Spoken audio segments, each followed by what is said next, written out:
Gerald Weston.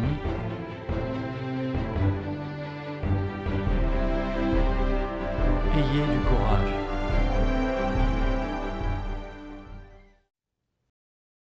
Si je devais faire un sondage auprès de passants dans la rue, je suis convaincu que la plupart d'entre eux, mis à part quelques rares exceptions, ne tiennent pas à mourir. Et je crois qu'il en est de même en ce qui vous concerne. Tous nous voulons vivre. Et, bien que l'on dise parfois qu'on ne tient pas à vivre pour toujours dans la chair, personne ne veut mourir. C'est là un paradoxe. Cela signifie que, fondamentalement, on aspire à la vie éternelle. Or, c'est précisément ce que Dieu nous offre. À la base, ce concept est merveilleux. Dieu désire effectivement nous accorder la grâce de vivre éternellement dans son royaume. C'est ce que vous et moi, nous espérons. Cependant, Apocalypse 21, verset 8 nous dit que tous ne seront pas admis dans le royaume de Dieu.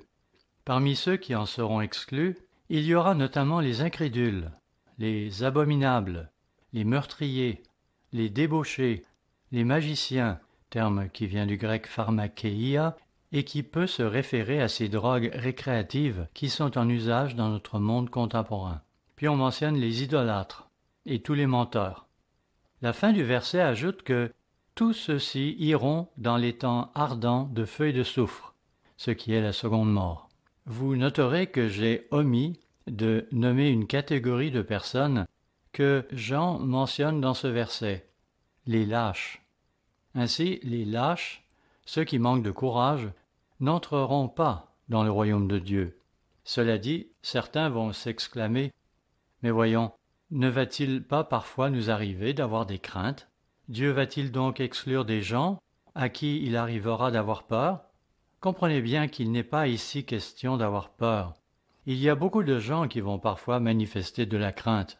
Ainsi, Moïse fut saisi de crainte lorsque, au mont Sinaï, la terre se mit à trembler, tandis que le son des trompettes devenait de plus en plus fort et qu'un impressionnant spectacle pyrotechnique se déroulait au-dessus de leur tête. Cependant, on ne peut pas dire de Moïse qu'il était un lâche. Il n'était pas craintif au point d'avoir peur d'agir. L'inverse de la lâcheté, c'est le courage. Le fait d'agir, même si l'on est peut-être craintif. On surmonte sa peur en faisant ce qui doit être fait. Et il est indéniable, selon les Écritures, que Dieu aime autant les courageux qu'il hait les lâches. Dieu est amour, certes. Dieu aime tous les êtres humains. Mais n'est-il pas dit que Dieu a aimé Jacob et qu'il a haï Ésaü?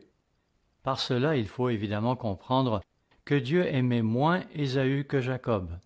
Donc, ce à quoi je veux en venir, c'est que Dieu ne veut pas que nous soyons des lâches. Il veut, au contraire, que nous fassions preuve de courage. C'est le sujet de mon sermon. Soyez courageux. Nous verrons aussi que nous avons tous besoin de courage pour pouvoir vivre dans notre monde pervers. Je crois que nous allons au-devant d'une époque où il nous faudra tous manifester du courage à un point que nous n'aurions jamais imaginé. Il est facile de se laisser convaincre qu'il nous faudra parfois affronter des difficultés. Mais lorsque celles-ci vont nous submerger, il nous faudra du courage pour les surmonter. Il nous faut exercer du courage quotidiennement. Ainsi, lorsque nous devrons nous absenter du travail et que notre patron nous dira « Vous perdrez votre place si vous refusez de venir travailler ce jour-là », cela nous obligera à faire preuve de courage. Nous devons manifester du courage à bien des occasions. Mais je crois que nous nous approchons d'une époque où le monde aura tellement changé qu'il nous sera difficile de relever tous les défis qu'il nous lancera. Il nous faudra alors certainement faire preuve d'un courage que la plupart d'entre nous n'auront jamais eu à manifester jusqu'à présent. Examinons à présent quelques paraboles qui nous sont probablement bien familières. Pour commencer, voyons Luc 19, verset 20, la parabole au sujet des mines. Il y a celui qui en avait reçu 10, et puis il y a celui qui en avait reçu 5. Mais penchons-nous sur celui qui n'en avait reçu qu'une. Luc 19, verset 20. Un autre vint et dit, « Seigneur, voici ta mine, que j'ai gardée dans un linge, car j'avais peur de toi, parce que tu es un homme sévère. » Notez l'expression, « car j'avais peur de toi, parce que tu es un homme sévère. » Évidemment, ceci n'est qu'une parabole. ce n'est pas quelque chose qui a eu lieu. Cependant, la leçon qu'on en tire, c'est qu'il y a ceux qui ont peur d'agir. Ils restent assis sur leur mine, le don qu'ils ont reçu. Ou encore, ils ne profitent pas de ce qu'ils ont le Saint-Esprit. Ils le gardent dans un linge. Ils ont peur de Dieu, parce qu'ils le considèrent comme étant un homme sévère. Car, vont-ils ajouter, tu prends ce que tu n'as pas déposé, et tu moissonnes ce que tu n'as pas semé. Verset 22, il lui dit, je te juge sur tes paroles, méchant serviteur. Ainsi, lorsque quelqu'un a peur au point de ne pas agir, cela constitue un problème. Le problème n'est pas le fait d'avoir peur. C'est quand cette peur nous paralyse au point de ne plus accomplir la mission qui nous a été confiée. Donc il lui dit, je te juge sur tes paroles, méchant serviteur. Tu savais que je suis un homme sévère, prenant ce que je n'ai pas déposé et moissonnant ce que je n'ai pas semé. Pourquoi donc n'as-tu pas mis mon argent dans une banque, afin qu'à mon retour je le retire avec un intérêt? Puis il dit à ceux qui étaient là, ôtez-lui la mine et donnez-la à celui qui a les 10 mines. On n'associe pas toujours un tel comportement au fait de manquer de courage, mais c'est bien de cela dont il s'agit ici. L'homme avoue que c'est en raison de sa peur qu'il n'a pas fait fructifier sa mine. Voyez-vous, Dieu nous accorde tous des occasions de le servir, de croître et de développer un caractère juste et sain, et il s'attend à ce que nous en fassions bon usage. Mais si nous restons là à ne rien faire parce que nous avons peur de commettre une erreur, ou tout simplement parce que nous sommes paresseux, il n'est pas content. Dans Matthieu 25, nous trouvons une parabole quelque peu similaire. Là encore, nous ne lirons pas tout. Contentons-nous d'aller directement à l'endroit qui parle de cet individu qui refuse de faire ce qu'on attend de lui. Commençons au verset 24. Matthieu 25, verset 24. Celui qui n'avait reçu qu'un talent s'approcha ensuite, et il dit, « Seigneur, je savais que tu es un homme dur, qui moissonne où tu n'as pas semé, et qui amasse où tu n'as pas vanné. J'ai eu peur. » Lui aussi avait peur. Là n'était pas le problème, mais c'est le fait de n'avoir rien accompli à cause de sa peur qui était le problème. D'autres avaient peur, eux aussi, mais ils ont néanmoins accompli quelque chose. Mais lui, à cause de sa peur, voyez sa réaction. « J'ai eu peur, et je suis allé cacher ton talent dans la terre. » L'individu avait précieusement conservé ce qui lui avait été confié, pensant avoir ainsi accompli ce qui était attendu de lui, à savoir de conserver intact ce qu'on lui avait remis. C'est pourquoi, au retour de son maître, il est tout heureux de lui dire « Voici, prends ce qui est à toi. » Mais voyons la réaction de son maître. Verset 26. Son maître lui répondit « Serviteur méchant et paresseux, tu savais que je moissonne où je n'ai pas semé, et que j'amasse où je n'ai pas vanné. Il te fallait donc remettre mon argent au banquier. » Là encore, il allait se faire enlever son talent, lequel serait alors donné à quelqu'un d'autre. Si vous étudiez attentivement ces deux paraboles, vous verrez que le préambule qui mène à elles est quelque peu différent, mais la leçon qui se dégage de chacune d'elles est la même. Celui qui reste assis sur sa mine, ou son talent, parce qu'il a peur d'agir, va se faire ôter ce qu'il a reçu, et sera rejeté. Encore une fois, il s'agissait ici de paraboles. Mais voyons à présent un exemple tiré de la vie d'un individu qui a réellement existé, un individu qui a succombé à sa peur, alors qu'il faisait face à une situation qu'il n'aurait pas dû craindre, comme étant ainsi une grave erreur. Pour cela, tournons-nous vers Exode chapitre 32, où nous débuterons au verset 1. Exode chapitre 32, verset 1. Le peuple, voyant que Moïse tardait à descendre de la montagne, s'assembla autour d'Aaron et lui dit « Allons, faisons-nous un Dieu qui marche devant nous, car ce Moïse, cet homme qui nous a fait sortir du pays d'Égypte, nous ne savons ce qu'il est devenu. » Verset 2. Aaron leur dit « Ôtez les anneaux d'or qui sont aux oreilles de vos femmes, de vos fils et de vos filles, et apportez-les-moi. » Et tous ôtèrent les anneaux d'or qui étaient à leurs oreilles, et ils les apportèrent à Aaron. Comme on peut s'en douter, ce récit ne fait pas état de tout ce qui s'est réellement passé. Vraisemblablement, le peuple ne s'est pas présenté devant Aaron pour lui dire « Écoute, Aaron, fais-nous un Dieu que nous pouvons voir. un veau par exemple. Si on se met à lire entre les lignes, on devine qu'Aaron fut soumis à une pression intense. Ce n'est pas qu'il s'empressa aussitôt de satisfaire les caprices du peuple. Il a sûrement dû avoir des réticences à agir ainsi, mais, en fin de compte, il céda à leurs demandes et leur dit de lui apporter leurs anneaux d'or. Verset 4. Il les reçut de leurs mains, jeta l'or dans un moule et fit un veau en métal fondu. Et ils dirent, Israël, voici ton Dieu qui t'a fait sortir du pays d'Égypte. Lorsque Aaron vit cela, il bâtit un autel devant lui, et il s'écria, Demain, il y aura une fête en l'honneur de l'Éternel. Verset 6. Le lendemain, ils se levèrent de bon matin, et ils offrirent des holocaustes et des sacrifices d'action de grâce. Le peuple s'assit pour manger et pour boire. Puis ils se levèrent pour se divertir. Lorsqu'on lit qu'ils se levèrent pour se divertir, il devait sûrement s'agir de comportements sensuels, en particulier ces danses auxquelles ils se livrèrent. Rendons-nous maintenant au verset 19. Moïse était donc redescendu de la montagne, et, comme il approchait du camp, il vit le veau et les danses. La colère de Moïse s'enflamma. Il jeta de ses mains les tables et les brisa au pied de la montagne.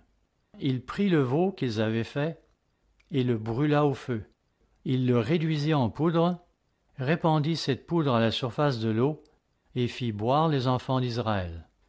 Je sais, c'était de l'or. Mais Moïse n'attachait aucune importance à sa valeur.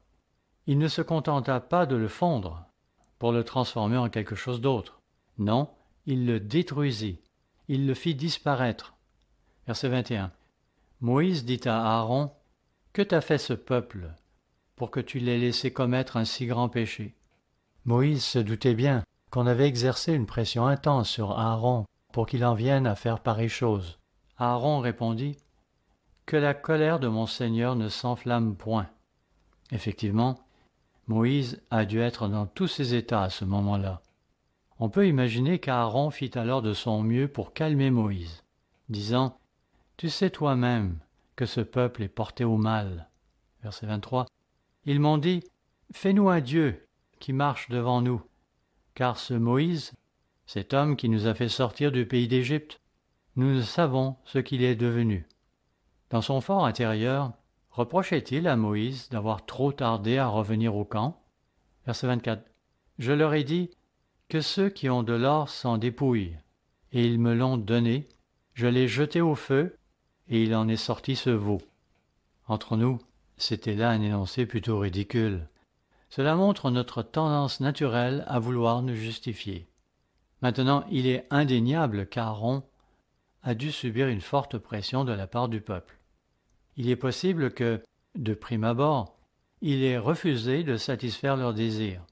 Mais, plus tard, lorsque la pression s'intensifia, il finit par acquiescer. Au lieu d'obéir à Dieu et de résister à la foule, il capitula tout simplement. N'est-ce pas ce que nous faisons nous aussi, à certains moments? Nous cédons à la pression. J'ai probablement parlé de cette anecdote auparavant, et si tel est le cas, je m'en excuse d'avance auprès de la gente féminine qui ne l'appréciera pas, car elle va se sentir visée. Si cela peut vous consoler un peu, notez qu'il y sera aussi question des hommes. Cette anecdote nous vient en fait du docteur Laura Schlesinger, qui parle régulièrement à la radio. À un moment donné, une personne l'appelle pour tenter de trouver une solution à un problème familial. En fin de compte, juste avant de raccrocher, on l'entend dire « Je tiens tout simplement à maintenir la paix au foyer. » À cela, Dr Laura réplique en disant « Maintenir la paix n'est pas votre responsabilité. Par contre, exercer le leadership, voilà quelle est votre responsabilité. » Puis elle ajouta « Tant qu'il y aura une femme dans le décor, il n'y aura pas de paix. De fait, ni une capitulation sans condition, ni même la mort ne saurait la garantir. Je le sais, et c'est une femme qui vous le dit. » Désolé, mesdames, ces paroles ne sont pas de moi. Elles viennent d'une femme, de Dr Laura. Ce à quoi je veux en venir, c'est que Dr Laura ne voulait pas seulement se montrer dure envers les femmes. Elle adressait en fait des reproches autant aux hommes qu'aux femmes. Son message aux hommes était « Votre responsabilité ne se limite pas à maintenir la paix. Votre responsabilité est en tout premier lieu de faire preuve de leadership. » Cela dit, pensez à Adam et Ève. Comment se fait-il qu'Adam, qui n'avait pourtant pas été séduit, ait tout de même mangé du fruit défendu? Je ne peux voir que deux raisons pour l'expliquer. Soit qu'elle fit appel à ses ruses féminines, ou parce qu'il était persuadé qu'il n'y aurait jamais la paix à la maison, à moins qu'il ne croque dedans. Il est possible également que les deux facteurs aient joué en la circonstance. Pourtant, Adam n'était pas dupe. Il savait, mais il se laissa néanmoins mener par le bout du nez. N'est-ce pas ce qui nous arrive aussi par moments? En tout cas, Aaron a dû succomber à cela lui aussi. Il voulait préserver la paix. Il ne voulait pas se mettre le peuple à dos. Il a peut-être, à ce moment-là, craint pour sa vie. Qui sait? Le peuple était venu vers lui en disant « Ce Moïse est parti. Qu'allons-nous faire à présent ?» Aaron, comme bien d'autres, a alors simplement baissé les bras pour maintenir la paix. Les maris et les pères doivent faire preuve de courage pour exercer leur leadership. Les pères se doivent d'être en charge de leur famille. Cela ne veut pas dire jouer le rôle d'un dictateur. Cela ne veut pas dire réglementer chaque petit détail de ce qui se passera dans leur foyer. Certains ont tendance à agir ainsi parce qu'ils sont égoïstes et veulent que tout le monde se plie à leurs caprices. D'autres manquent d'assurance et craignent de perdre le contrôle de la situation. Alors ils contrôlent d'une manière excessive.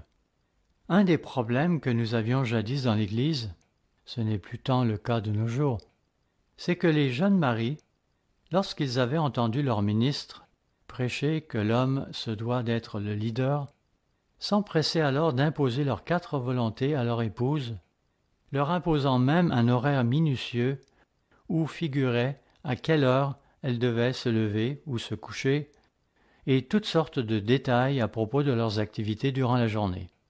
Cela n'est pas du leadership, c'est de la tyrannie. Nous ne voulons pas de cela dans l'Église. À l'inverse, nous ne devons pas pour autant nous résigner à tout accepter pour faire plaisir aux autres et pour maintenir la paix. Je ne dis pas qu'il faille déclencher des guerres, mais il n'en reste pas moins qu'il arrivera à l'occasion qu'on ait à recourir à des mesures impopulaires. C'est inévitable. Cela se produira immanquablement, et ce sera alors au père qu'il reviendra à prendre des décisions de ce type. Il est vrai cependant que, parfois, ce seront les femmes qui devront se résoudre à le faire, car leurs maris hésiteront à s'acquitter de leurs responsabilités. Il arrivera qu'on ait à dire non. Je me souviens d'avoir été en visite chez quelqu'un, et il arriva, à un moment donné, que sa fille lui demande la permission d'aller quelque part. Il m'impressionna alors par son refus de la laisser partir. Mais, vous savez, il est parfois nécessaire qu'un parent responsable refuse d'accorder certaines permissions à ses filles, voire même à ses fils, ne serait-ce que pour leur éviter des problèmes. Ainsi, il faut parfois avoir le courage de dire non, alors qu'il serait si facile de céder pour faire plaisir. En tant que ministre, il m'est arrivé plus d'une fois de me faire poser des questions du genre « Monsieur Weston, pensez-vous qu'il me serait permis de jouer dans un concert vendredi soir, alors que le sabbat aura déjà commencé ?» Je leur pose alors la question « Et vous, qu'en pensez-vous » Et la personne de me répondre « Personnellement, je pense que je ne devrais pas. » On se rend compte, dans de telles situations, qu'on voulait simplement nous mettre à l'épreuve. On nous demandait en quelque sorte de leur accorder une dispense papale, comme si un oui de ma part pouvait absoudre celui qui commet le délit. La personne savait fort bien qu'elle ne devrait pas le faire. Quant à moi, il me serait si agréable de pouvoir donner mon accord. Cependant, il nous faut avoir des principes et parler selon la vérité, quand bien même on se ferait des mécontents.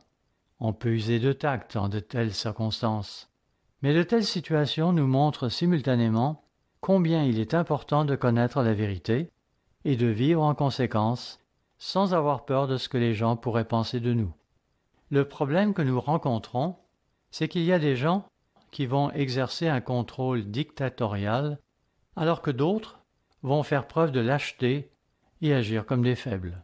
Pour ne pas arranger les choses, il nous est souvent difficile de voir dans quelle catégorie nous nous rangeons.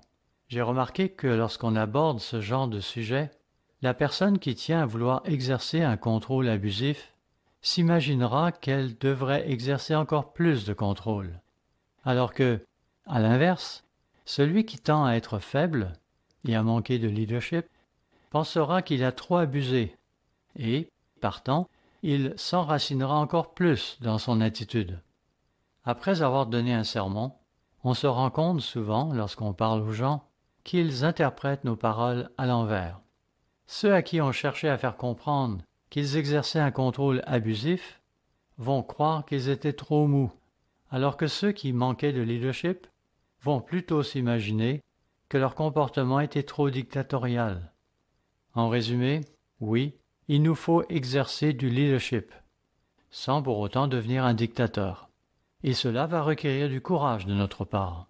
Faire preuve de courage signifie qu'on sera prêt à prendre des décisions, même si celles-ci sont impopulaires, qu'on ne manquera pas d'assurance quand viendra le moment d'agir et qu'on aura le courage de dire non au besoin. Dans Esdras 10, nous rencontrons une situation intéressante. En fait, elle débute déjà au chapitre 9 et, en lisant le verset 2, on voit quel était le problème.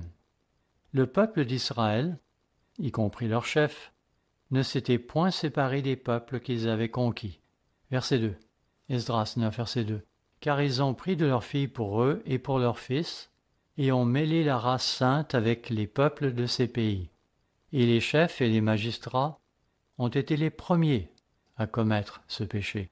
C'est triste de voir que même les chefs du peuple avaient donné le mauvais exemple en cela. Puis, au chapitre 10 et au verset 1, il est dit, Esdras 10, verset 1.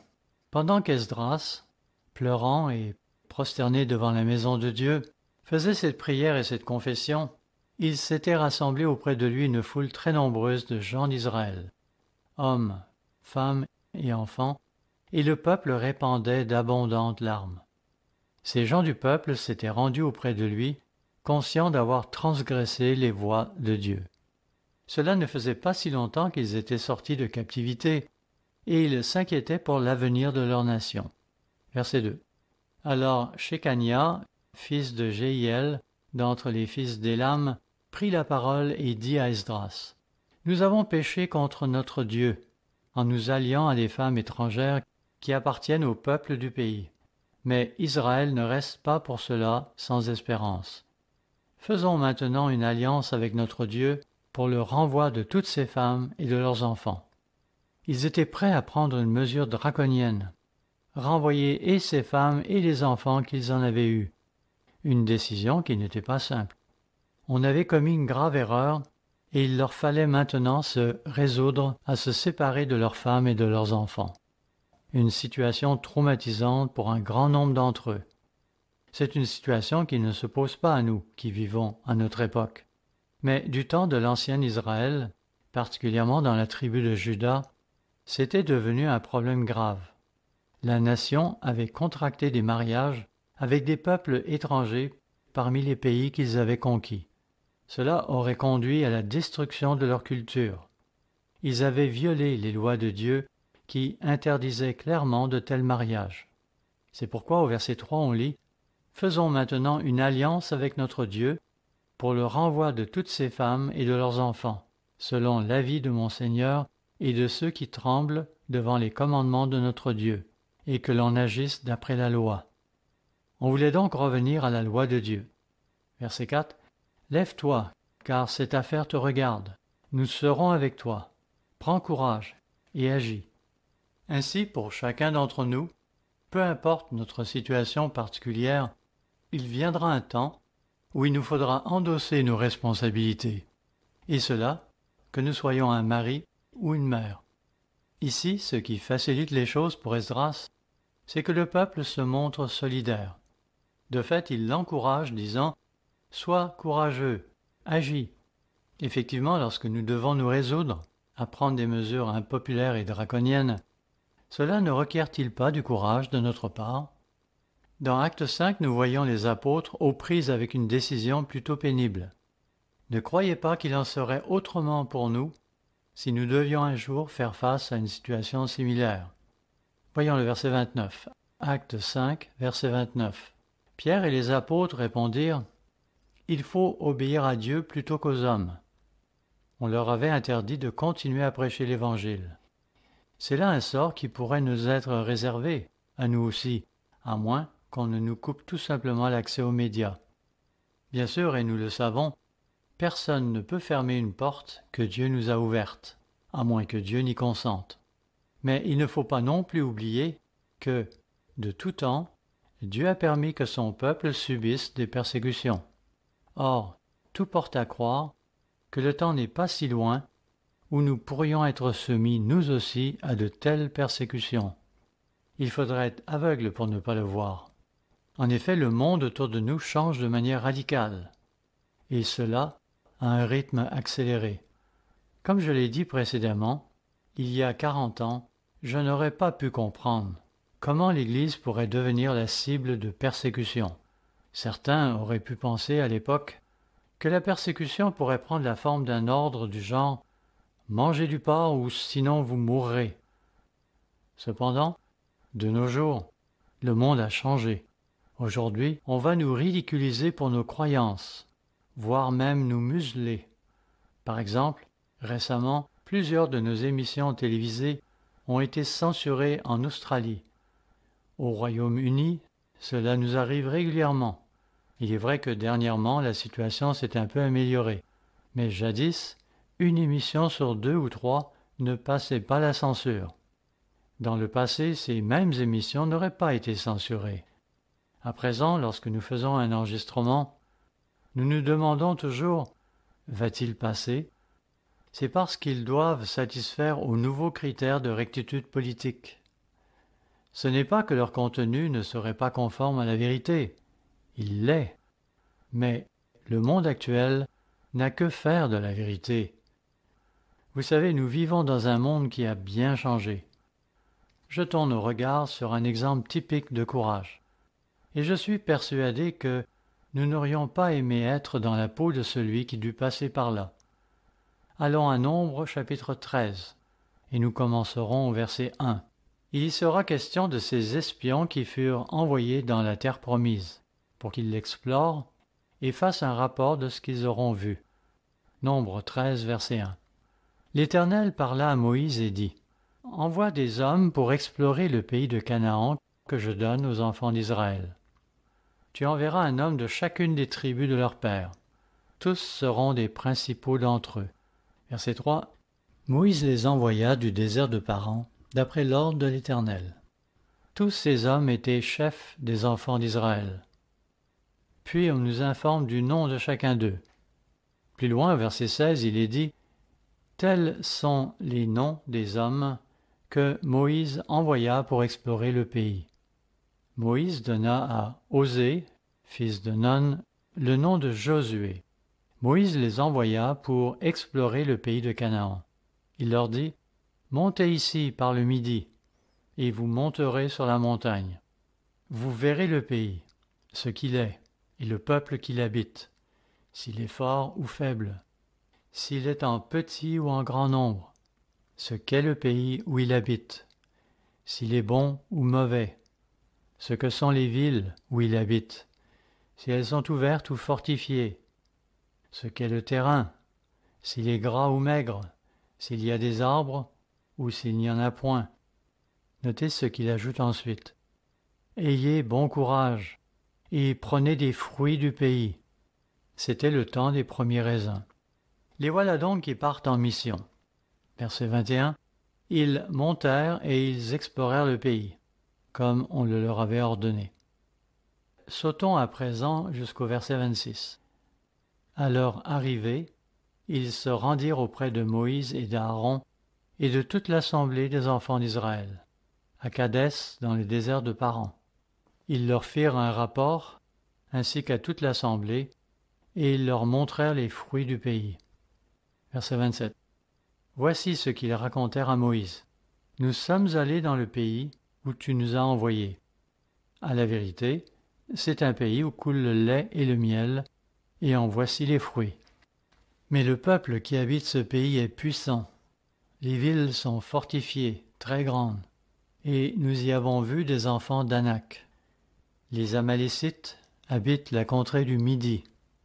Les Hessiens, les Jébusiens et les Amoréens habitent la montagne. Et les Cananéens habitent près de la mer et le long du Jourdain. Ils disaient que c'était effectivement un bon pays, mais qu'il valait mieux ne pas le déranger, parce que, disaient-ils, nous n'avons aucune chance de nous rendre maîtres des gens qui le peuplent. Après tout, que sommes-nous, sinon un ramassis d'anciens esclaves qui ont fui l'Égypte? Nous ne sommes pas des guerriers. Et voici qu'on attend de nous que nous nous emparions de cités fortifiées, entourées de murailles, des villes avec de larges populations exercées au combat, etc. C'est à ce moment-là que Caleb prend la parole pour dire, verset 30, « Caleb fit taire le peuple qui murmurait contre Moïse. Il dit, « Montons, emparons-nous du pays, nous y serons vainqueurs. » Comprenez bien la situation. Nous avons ici 10 des espions qui tentent de décourager le peuple. Et puis voilà que Caleb se croit obligé d'intervenir pour calmer la situation. Et nous savons que Josué est derrière lui pour l'appuyer. Ces 2 hommes s'adressent alors à la foule pour dire « Écoutez, ne vous laissez pas décourager par ces gens. Nous pouvons réussir.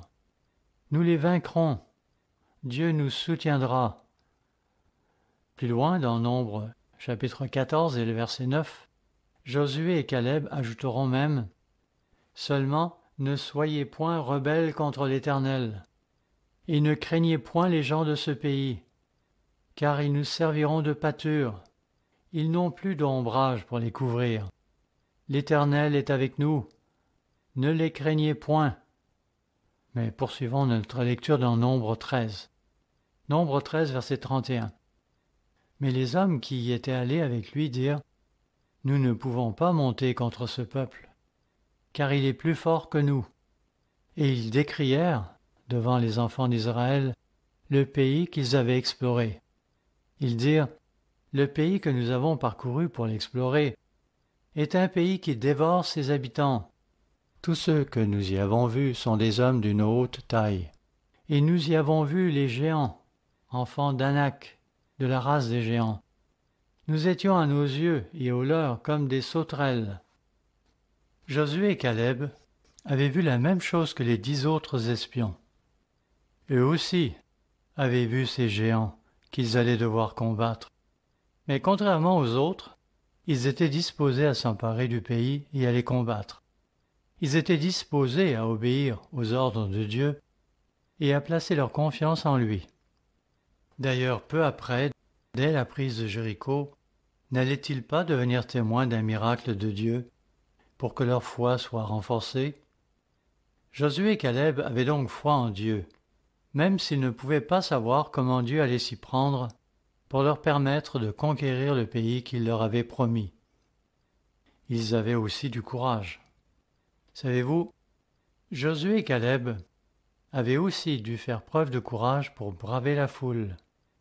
En effet, alors qu'au début, ils n'avaient dû affronter que les 10 qui insistaient pour donner un rapport négatif, peu après, ils eurent aussi à tenir tête au peuple que ceux-ci avaient finalement réussi à soulever contre eux. Dans les tentes, les discussions allaient bon train, et des gens ont commencé à se plaindre et à vouloir retourner en Égypte. Eh bien, Josué et Caleb firent de leur mieux pour les convaincre que ce n'était pas une bonne idée. Imaginez un peu la situation. Même si Moïse et Aaron se tenaient maintenant à leur côté, Josué et Caleb devaient faire face à 2 ou 3 millions de personnes toutes en furie contre eux. Poursuivons dans Nombre chapitre 14. Nombre 14, verset 1. Toute l'assemblée éleva la voix et poussa des cris. et le peuple pleura pendant la nuit. Tous les enfants d'Israël murmurèrent contre Moïse et Aaron, et toute l'assemblée leur dit, « Que ne sommes-nous morts dans le pays d'Égypte? Ou que ne sommes-nous morts dans ce désert? Pourquoi l'Éternel nous fait-il aller dans ce pays où nous tomberons par l'épée, où nos femmes et nos petits-enfants deviendront une proie? » N'est-il pas intéressant de voir comment ils cherchent maintenant à camoufler leur manque de courage pour s'emparer du pays, en mettant à présent l'accent sur le danger qu'ils feraient ainsi courir à leurs femmes et à leurs enfants. C'est pourquoi ils ajoutent « Ne vaut-il pas mieux pour nous retourner en Égypte ?»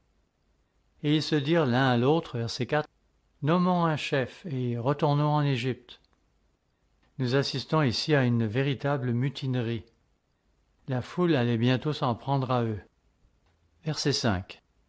Moïse et Aaron tombèrent sur leur visage, en présence de toute l'assemblée réunie des enfants d'Israël. Et parmi ceux qui avaient exploré le pays, Josué, fils de Nun, et Caleb, fils de Jéphuné, déchirèrent leurs vêtements, et parlèrent ainsi à toute l'assemblée des enfants d'Israël. Le pays que nous avons parcouru pour l'explorer est un pays très bon, excellent.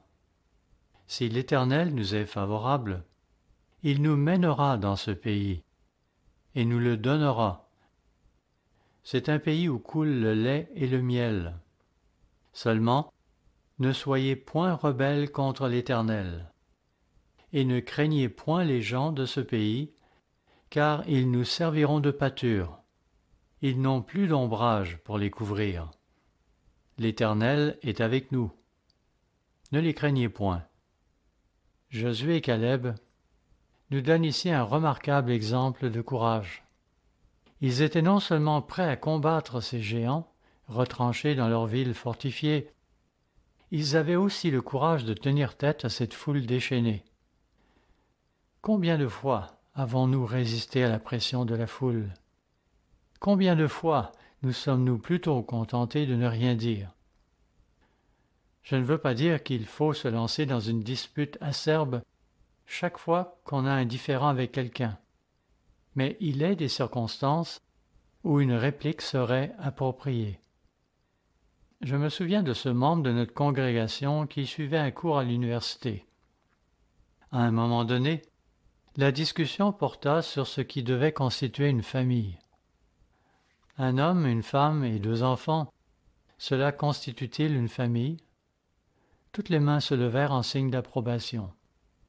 Puis on posa la question. Un homme et une femme, et pas d'enfants, cela mérite-t-il le qualificatif de famille? À nouveau, toutes les mains se levèrent. Supposons à présent que vous ayez affaire à une femme, une veuve et son chien. Peut-on ici parler de famille? À nouveau, tous levèrent la main, exception faite de notre membre. Aussitôt, le professeur se tourna vers elle, disant « Ainsi, vous ne croyez pas que cela constituerait une famille? Voyez-vous ce qui se passe dans nos classes? C'est là ce que vos enfants doivent affronter. Et plus les années passent, plus la situation empire. » Mais poursuivons le récit. Pour répondre à la question qui lui était posée, et pour justifier sa réponse, notre membre fit valoir qu'un chien n'est pas une personne. La notion de famille implique des personnes. Enfin, la question fut posée, 2 hommes ou 2 femmes, peut-on considérer cela comme une famille? À ce stade, tous les peureux levèrent la main, car ils ne voulaient pas se sentir à part. Oui, c'est aussi une famille, laissèrent-ils entendre en levant la main. Notre membre commençait maintenant à sentir la pression de tous ces yeux qui étaient rivés sur elle, car, contrairement à plusieurs, elle n'avait pas levé la main. À nouveau, le professeur se tourne vers elle, disant « Comment ça? À vos yeux, cela ne formerait pas une famille ?» Et elle de répondre « Non, je ne le crois pas, car une famille implique qu'il y ait un homme et une femme. Ainsi, 2 hommes ou 2 femmes ne répondent pas aux critères qui définissent une famille. » Sur ce, s'adressant maintenant à l'ensemble de la classe, le professeur ajouta « Hélas, c'est là le genre de situation que nous allons devoir affronter dans notre société. Une société qui compte parmi elle des gens inflexibles, des catholiques comme cette femme qui est parmi nous. » Notre membre eut beau dire qu'elle n'était pas catholique, il n'en reste pas moins qu'elle avait été mise sur la sellette. L'été dernier, j'ai parlé à un jeune homme, en Belgique, et lui demandais de me décrire comment cela se passait dans les classes, quand de tels sujets sont mis à l'ordre du jour. Il me confirma alors que tous ceux qui osent afficher des opinions autres que la masse se font automatiquement regarder de travers et critiquer. S'il est vrai qu'en dehors de la classe, certains de vos amis vont vous dire qu'ils partagent votre opinion, une fois revenus en groupe, ils vont se laisser manipuler par leur professeur, peu importe ce qu'il enseignera. Vous savez, il faut du courage pour oser afficher un désaccord, pour ne pas lever la main alors que tous les autres le font. Voilà le monde où nous vivons. Donc Josué et Caleb étaient courageux, pas seulement parce qu'ils étaient de valeureux combattants, mais aussi parce qu'ils avaient osé braver la foule et qu'ils ne se sont pas laissés intimider par leur nombre. Examinons à présent les défis auxquels nous devons faire face dans notre monde qui évolue si rapidement. Nous allons, en vérité, au-devant d'un monde bizarre. Je suppose que vous avez entendu parler de ce projet de loi qui a été présenté par la ville de Charlotte et dont le but était de réglementer l'accès aux toilettes. Peut-être que vous êtes aussi conscient du fait que, pour sa part, le gouverneur de l'État de la Caroline du Nord était opposé à ce projet de loi. Je le sais car il se trouve que, par hasard, j'ai assisté à cette interview où on lui posait des questions à propos du dit projet. Il avait alors clairement affiché son désaccord, ajoutant même qu'il ne comprenait pas qu'on puisse même débattre la chose, tant elle lui répugnait. Voilà un homme qui a le courage de ses opinions. Je ne peux que l'applaudir. Cela dit, la jeune femme qui l'interviewait n'approuvait peut-être pas davantage le projet en question, mais pour ne pas perdre son emploi, elle devait se montrer offusquée par les paroles du gouverneur. Voyez-vous, pour être bien vu dans notre société, il ne suffit pas d'accepter toutes ces folies qu'elle nous propose. Il faudrait même les célébrer.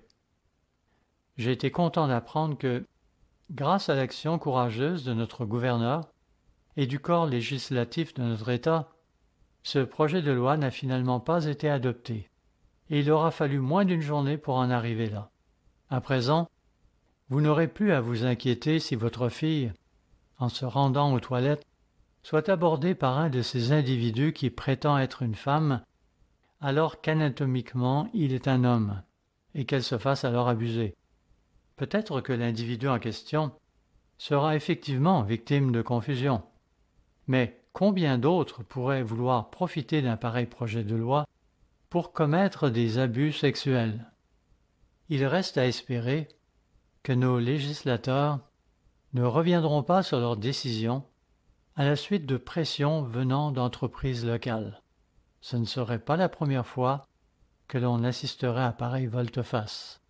C'est que les entreprises sont toujours soucieuses de satisfaire aux lubies de leur clientèle. J'ai ici un document que je voudrais utiliser dans une prochaine émission télévisée. Une émission qui ne passera peut-être jamais en ondes, sauf sur notre propre site Internet.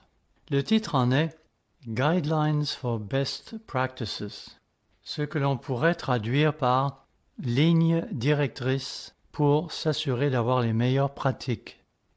Je sais que certains d'entre vous ont vu ce document. Il fut rendu public en Alberta vers la mi-janvier de cette année. Pour ceux qui ne le sauraient pas, la province de l'Alberta, c'est là que se trouvent les villes de Calgary et d'Edmonton. C'est aussi là que font rage ces incendies qui dévastent la région de Fort McMurray. Incendies qui pourraient avoir des conséquences bien plus sérieuses que les gens ne se l'imaginent, car Fort McMurray est au cœur de la région des sables bitumineux. C'est en fait le cœur de l'industrie pétrolière canadienne, laquelle a beaucoup contribué à soutenir leur économie. Jusqu'à ces dernières années, les gens de l'endroit avaient dû accepter de rouler quotidiennement 3 ou 4 heures pour se rendre à leur lieu de travail, car il n'y avait pas assez de logements à Fort McMurray. À présent, avec tous ces feux qui font rage, il n'y en aura peut-être plus du tout. Ainsi, même si le feu, en définitive, n'avait pas un impact sur les puits de sable bitumineux et les raffineries, il conduirait tout de même à la fermeture des opérations, car les gens seraient dorénavant contraints, chaque jour, de rouler de très longues distances jusqu'à leur lieu de travail. Ils sont donc confrontés à un très grave problème là-bas. J'aimerais maintenant lire quelques extraits de cette publication qui nous vient du gouvernement de l'Alberta. On peut d'ailleurs se demander si les problèmes qui frappent l'Alberta en ce moment ne sont pas une conséquence de directives du genre de celles que nous allons examiner maintenant. Ces directives ont été émises vers la mi-janvier et elles doivent être mises en application dès la fin de mars, et cela dans toutes les écoles de l'Alberta, qu'elles soient publiques, privées ou paroissiales. Toutes les écoles devront se conformer à ces directives. Dans le document mentionné, on lit « Les directions des établissements scolaires doivent se doter de politiques, de règlements et de procédures qui reflètent les politiques et la législation provinciale. Il est particulièrement important et de la responsabilité de ces établissements scolaires qu'ils respectent les droits des étudiants et du personnel qui s'identifient en tant que lesbiennes, gays, trans, ici on nous réfère à une note en bas de page, bisexuels, ceux qui se questionnent à propos de ce qu'ils sont, et toutes ces autres catégories pour lesquelles le traducteur n'a pas pu trouver un nom. Si l'on consulte à présent la note donnée en bas de page à propos du terme trans, il y est précisé que c'est à dessein qu'on a utilisé ce terme afin d'être flexible et de pouvoir ainsi regrouper des tendances qui sont en constante évolution. On parle ici d'individus qui se déclarent appartenir à un sexe qui n'est pas nécessairement celui qui a été identifié à la naissance et dont le comportement peut refléter cette ambivalence. Qu'est-ce qu'ils ne vont pas imaginer prochainement? On ne peut certes pas les accuser de manquer d'imagination. Cela me fait penser à cette lettre que Dr. Meredith vient d'envoyer à nos co-ouvriers. Lettre dans laquelle il parle de sologamie. C'est quand une personne se marie elle-même. Nous nous sommes un peu amusés au bureau en apprenant cette nouvelle, excepté que ce n'est pas si drôle quand on y réfléchit. Il paraît que cette femme, qui avait l'intention de s'épouser elle-même, avait pu rassembler 40 amis pour la circonstance. Probablement des personnes qui étaient curieuses de voir comment cela allait se passer. Je me demande ce qu'elle fera si, un jour, elle venait à décider de demander le divorce. Et puis, si un jour elle rencontrait quelqu'un avec qui elle voudrait se marier, lui faudrait-il alors se divorcer d'elle-même pour pouvoir le faire? Tout cela n'a aucun sens. Mais revenons au document qui a été soumis au directeur d'école en Alberta. Et n'oublions pas qu'ils sont tenus d'appliquer ces directives dans leurs établissements respectifs.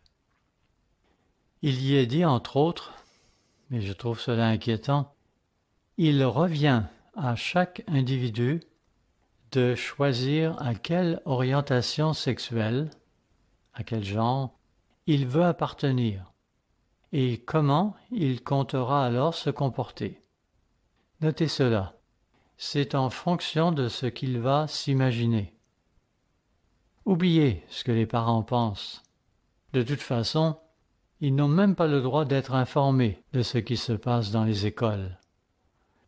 C'est ahurissant, débile.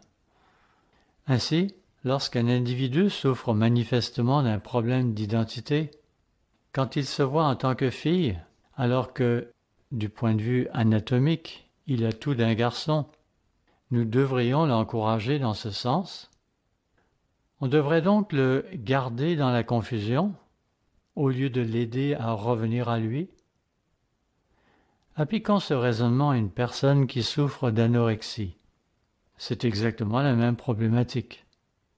Curieusement, dans ce cas particulier, les psychologues s'accordent à dire qu'il ne faut pas encourager un tel comportement. Imaginez en effet qu'une personne soit maigre comme un clou, mais que dans sa tête, elle se voit grassette, et se sent alors obligée de perdre du poids. Allons-nous alors l'encourager en ce sens? Dans ce cas, les gens vont être unanimes. Cependant, dans les écoles, les choses se passeront différemment. Surtout si certains professeurs se montraient zélés pour appliquer ces nouvelles directives du ministère. Ainsi, prenons le cas de Johnny, qui viendrait à penser qu'il est Jane à présent. Il aurait alors le droit, lui-même, de faire changer son appartenance sexuelle et d'utiliser alors les toilettes et les vestiaires des filles. Inconcevable? Non, car c'est ce qui devrait découler d'une telle politique. C'est dingue. Cela dit, ne croyez pas que cette vague de folie se limite à Charlotte ou à l'Alberta. Au Royaume-Uni, ce n'est pas mieux. Le même vent de folie semble souffler là-bas. Pouvez-vous concevoir un monde peuplé d'ados qui ne seraient ni garçons ni filles, mais qui réunirait les trois genres simultanément? Il serait donc mâle, femelle et androgyne, tout en un. Dieu nous demande de nous montrer forts dans ce monde. Voyons Josué, le chapitre 1, et les versets 5 à 9. Un passage des Écritures auquel on pense spontanément lorsqu'il est question de courage. Josué, chapitre 1, verset 5. Nul ne tiendra devant toi tant que tu vivras. C'est ce que Josué se fait dire, lui qui a été nommé en charge de la nation après la mort de Moïse. Je serai avec toi comme j'ai été avec Moïse. Je ne te délaisserai point, je ne t'abandonnerai point. Dieu nous fait la même promesse. Si nous lui restons fidèles, il restera proche de nous. Verset 6. Fortifie-toi et prends courage, car c'est toi qui mettras ce peuple en possession du pays que j'ai juré à leur père de leur donner. Verset 7. Fortifie-toi seulement et aie bon courage. Pourquoi? Pourquoi lui demande-t-il de se montrer fort et courageux? Est-ce uniquement afin d'être en mesure d'affronter quelques géants? Ne serait-ce pas également parce qu'il aurait parfois à rester ferme face à la pression de l'opinion publique? Fortifie-toi seulement et aie bon courage en agissant fidèlement selon toute la loi que Moïse, mon serviteur, t'a prescrite. Ne t'en détourne ni à droite ni à gauche, afin de réussir dans tout ce que tu entreprendras. Que ce livre de la loi ne s'éloigne point de ta bouche. Médite-le jour et nuit, pour agir fidèlement selon tout ce qui y est écrit, car c'est alors que tu auras du succès dans tes entreprises. C'est alors que tu réussiras. Verset 9. Ne t'ai-je pas donné cet ordre? Fortifie-toi et prends courage. Ne t'effraie point et ne t'épouvante point, car l'Éternel ton Dieu est avec toi dans tout ce que tu entreprendras. Encore une fois, cette promesse s'adresse à Josué. Mais Comme Dieu est le même hier, aujourd'hui et éternellement, il sera aussi avec nous, en tant qu'association, en tant que groupe et en tant que famille. Il restera avec nous si nous lui restons fidèles. Nous approchons d'une époque qui ne sera pas facile. Vous savez, le gouvernement peut nous soumettre à d'intenses pressions. Il pourrait, par exemple, nous enlever notre droit à un crédit d'impôt pour nos dîmes et nos offrandes. C'est d'ailleurs la situation que vivent nos frères au Royaume-Uni et dans quantité d'autres parties du monde. Pour nous qui n'y sommes pas habitués, ce serait là un coup dur, n'est-ce pas? Oui, c'est une chose qui pourrait se produire un jour.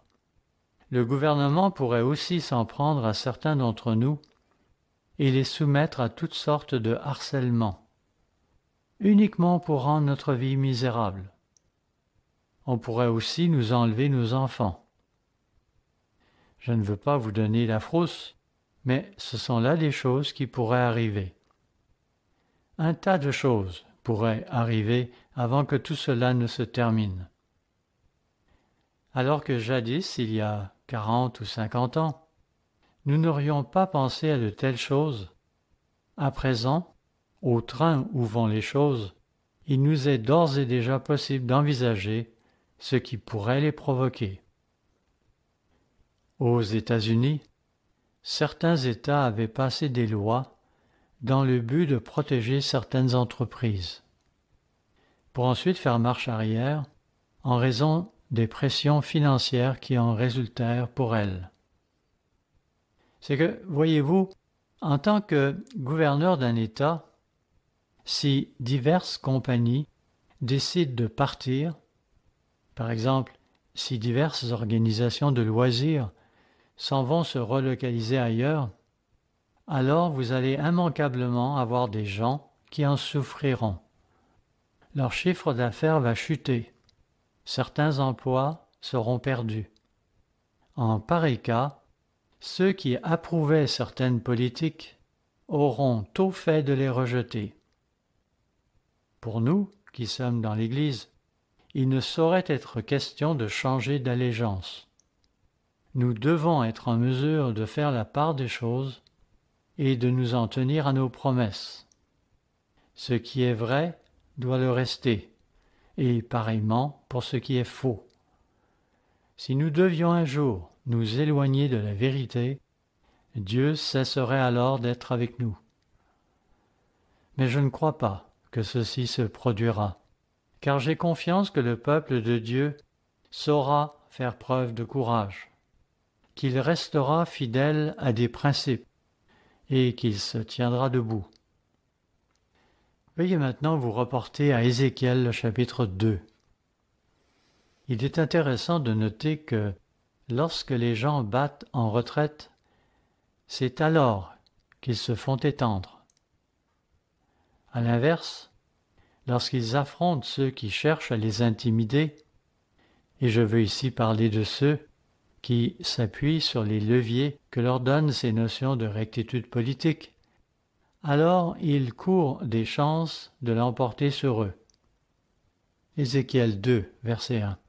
Il me dit, « Fils de l'homme, tiens-toi sur tes pieds, et je te parlerai. » Dès qu'il m'eut adressé ces mots, l'Esprit entra en moi et me fit tenir sur mes pieds, et j'entendis celui qui me parlait. Il me dit, « Fils de l'homme, je t'envoie vers les enfants d'Israël, vers ces peuples rebelles qui se sont révoltés contre moi. Eux et leurs pères ont péché contre moi jusqu'au jour même où nous sommes. » Verset 4. Ce sont des enfants à la face impudente et au cœur endurci. Je t'envoie vers eux, et tu leur diras, « Ainsi parle le Seigneur l'Éternel. » Qu'ils écoutent ou qu'ils n'écoutent pas, car c'est une famille de rebelles, ils sauront qu'un prophète est au milieu d'eux. J'aimerais à présent attirer votre attention sur un certain article de Dr. Meredith.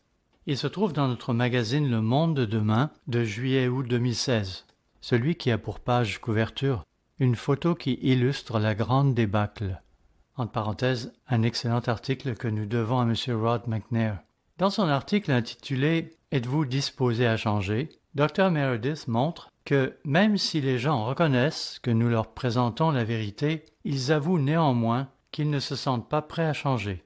Cela me fait penser à cette personne qui vint à l'une de nos conférences publiques que nous donnons périodiquement à l'intention de nos lecteurs et téléspectateurs. Il était assis dans le fond de la salle à ma droite. Or, à un moment donné, alors que je venais tout juste d'expliquer à mon auditoire à quel point Noël est une célébration d'origine païenne, le voilà qui m'interrompt bruyamment en s'exclamant « Quoi ?» Il ne cherchait pas à interrompre, il était tout simplement abasourdi. Il vint me trouver après la conférence et je lui indiquai plusieurs références pour qu'il puisse vérifier cela par lui-même. Il m'a rappelé plus tard et je lui ai rendu visite. Il me confia alors « Vous savez, j'ai vérifié et tout ce que vous disiez s'est avéré exact. Noël est bien d'origine païenne. » Nous nous sommes ensuite revus à une ou deux reprises, mais un beau jour, il finit par me dire « Je sais que ce que votre Église enseigne est la vérité, mais je ne peux pas me résigner à abandonner tous ces plaisirs que la vie m'apporte. Bref, je ne suis pas prêt à changer. » Vous savez, frères et sœurs, un jour ils se souviendront qu'ils ont été avertis. De même, ceux qu'on observe à présent dans notre société, l'Église nous l'avait annoncé il y a maintenant des décennies. Ceux d'entre nous qui ont un certain âge n'avaient pas connu de telles situations jadis. Encore une fois, dans Ézéchiel chapitre 2 verset 5, Dieu dit « Qu'ils écoutent ou qu'ils n'écoutent pas, car c'est une famille de rebelles, ils sauront qu'un prophète est au milieu d'eux. » Puis au verset 6, il ajoute « Et toi, fils de l'homme, ne les crains pas, et ne crains pas leur discours, quoique tu aies auprès de toi des ronces et des épines, et que tu habites avec des scorpions. Ne crains pas leur discours, et ne t'effraie pas de leur visage. » C'est ce que l'on aurait pu dire à ce jeune homme qui s'était fait remarquer en classe parce qu'il osait avoir une opinion différente. Et vous savez, lorsqu'on a 15 ans, il est particulièrement difficile d'affronter la pression de ses pairs. Compatissons avec nos jeunes qui doivent faire face à de telles situations. Ils ont certainement besoin de sagesse. Et il faut espérer qu'ils resteront fermes lorsqu'ils seront mis sur la sellette. On ne leur demande pas de s'exposer inutilement, mais, à l'inverse, ils ne devraient pas non plus se taire lorsqu'on veut leur imposer des choses que Dieu désapprouve. Donc, à nouveau, verset 6, « Et toi, fils de l'homme, ne les crains pas, et ne crains pas leur discours, quoique tu aies auprès de toi des ronces et des épines, et que tu habites avec des scorpions. Ne crains pas leur discours, et ne t'effraie pas de leur visage, quoiqu'ils soient une famille de rebelles. » Et le prophète continue de blâmer la maison d'Israël, pas les Juifs, pour leur attitude rebelle. Dans Acte 28, l'apôtre Paul se rend à Rome, et au verset 15 il dit, Acte 28 verset 15, « De Rome vinrent à notre rencontre jusqu'au forum d'Appius et aux 3 tavernes, les frères qui avaient entendu parler de nous. Paul, en les voyant, rendit grâce à Dieu et prit courage. » Par qui Paul fut-il encouragé? Par les frères. Tous travaillaient d'un commun accord. Le christianisme n'est pas pour les peureux. Il faut reconnaître que nous avons connu une longue période de paix. Mais ceci tire maintenant à sa fin. Tous ceux qui ont des yeux pour voir s'en rendent compte. Ainsi, le véritable christianisme est pour les téméraires et les courageux. Il y a tellement d'exemples de courage dans la Bible qu'on ne sait pas par où commencer. Voyons-en quelques-uns. Commençons par Hébreux chapitre 11, le chapitre de la foi. Je suis d'avis qu'on pourrait tout aussi bien l'appeler le chapitre dédié aux courageux. Hébreux 11, verset 32. « Et que dirais-je encore? Car le temps me manquerait pour parler de Gédéon, de Barak, de Samson, de Jephthé, de David, de Samuel et des prophètes, qui par la foi vainquirent des royaumes, exercèrent la justice, obtinrent des promesses, fermèrent la gueule des lions, éteignirent la puissance du feu, échappèrent aux tranchants de l'épée, guérirent de leurs maladies, furent vaillants à la guerre, mirent en fuite des armées étrangères. » Verset 35. « Des femmes recouvrèrent leurs morts par la résurrection. » Croyons-nous cela, frères et sœurs? Nous devrions, et j'espère qu'il en est ainsi pour vous. Notez ce qui suit. « D'autres furent livrés aux tourments, Dieu va en effet permettre que certaines choses arrivent à son peuple au temps de la fin, et celles-ci ne seront pas plaisantes. D'autres furent livrés au tourment et n'acceptèrent point de délivrance. Pourquoi? Afin d'obtenir une meilleure résurrection. Ceux-ci voient le plan d'ensemble. Ils savent où ils se situent dans ce plan. Ils n'ont pas peur de leur statut. Ils ont une foi affermie et ils savent ce que l'avenir leur réserve. Ils vont obéir à Dieu sans s'inquiéter des conséquences, tout en ayant foi en la délivrance qu'il leur accordera. En cela, ils se comportent à la manière de ces 3 jeunes Hébreux, du nom de Shadrach, Méshach et Abed-Négo, lesquels avaient répondu à Nebuchadnezzar: « Voici, notre Dieu que nous servons peut nous délivrer de la fournaise ardente, et il nous délivrera de ta main, ô roi. Sinon, sache, ô roi, que nous ne servirons pas tes dieux et que nous n'adorerons pas la statue d'or que tu as élevée. » Revenons à Hébreux 11, où nous lisions le verset 35. D'autres furent livrés au tourment et n'acceptèrent point de délivrance, afin d'obtenir une meilleure résurrection. D'autres subirent les moqueries et le fouet, les chaînes et la prison. Donc, si certains d'entre nous se faisaient emprisonner, nous serions en bonne compagnie. Il m'est arrivé un jour de donner un sermon où je mentionnais toutes ces personnes qui avaient fait de la prison. Je ne me souviens plus de leur nombre, mais il est étonnant de voir combien de serviteurs de Dieu ont dû passer du temps en prison. Verset 37. Ils furent lapidés, sciés, c'est atroce. Je me suis souvent demandé dans quel sens. Il est vrai que cela n'a pas d'importance, le résultat est le même. L'idée me paraît révoltante. Être scié en 2. Non merci. Ils furent lapidés, sciés, torturés. Ils moururent tués par l'épée. Ils allèrent çà et là, vêtus de peau de brebis et de peau de chèvre, dénués de tout, persécutés, maltraités, eux dont le monde n'était pas digne, errant dans les déserts et les montagnes, dans les cavernes et les antres de la terre. Peut-être qu'ils auront été dépossédés de leur maison à la suite d'une crise financière, qui sait. De fait, aux États-Unis, il y a en ce moment même certaines personnes qui sont soumises à de graves problèmes financiers pour avoir refusé de célébrer des mariages entre des personnes du même sexe. Cela n'est pas connu du grand public, mais j'ai connaissance d'un cas en particulier, celui d'une femme de l'État de Washington.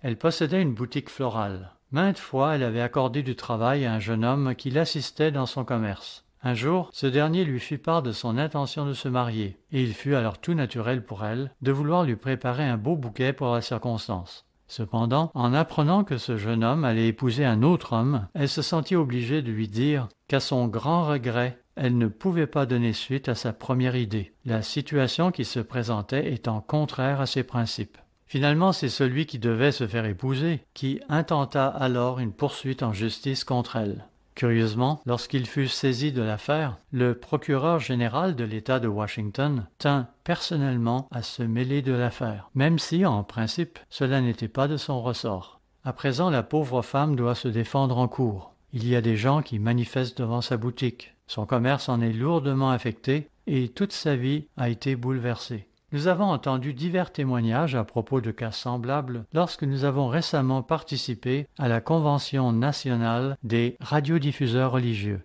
Cette femme n'était donc pas la seule à subir des persécutions de ce type. Comme nous l'avons lu précédemment dans Hébreux 11, verset 38, elle fait partie de ceux dont il est dit « eux dont le monde n'était pas digne, errant dans les déserts et les montagnes, dans les cavernes et les antres de la terre. » Tout cela à la foi desquels il a été rendu témoignage, n'ont pas obtenu ce qui leur était promis, Dieu ayant en vue quelque chose de meilleur pour nous, afin qu'ils ne parviennent pas sans nous à la perfection.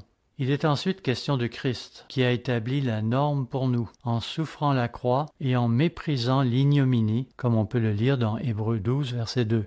Puis au verset 3, Hébreux 12, verset 3, considérez en effet celui qui a supporté contre sa personne une telle opposition de la part des pécheurs, afin que vous ne vous lassiez point l'âme découragée. Notez le terme découragé. Nous ne devons pas nous laisser envahir par le découragement. Le monde est en rapide évolution et il faudrait être aveugle pour ne pas voir où cela va mener. Le temps est proche où notre courage va être durement éprouvé. Comme le dit le psaume 31 au verset 24 et 25, et nous terminons avec cette citation, « Aimez l'Éternel, vous qui avez de la pitié. L'Éternel garde les fidèles, et il punit sévèrement les orgueilleux. Fortifiez-vous et que votre cœur s'affermisse, vous tous qui espérez en l'Éternel.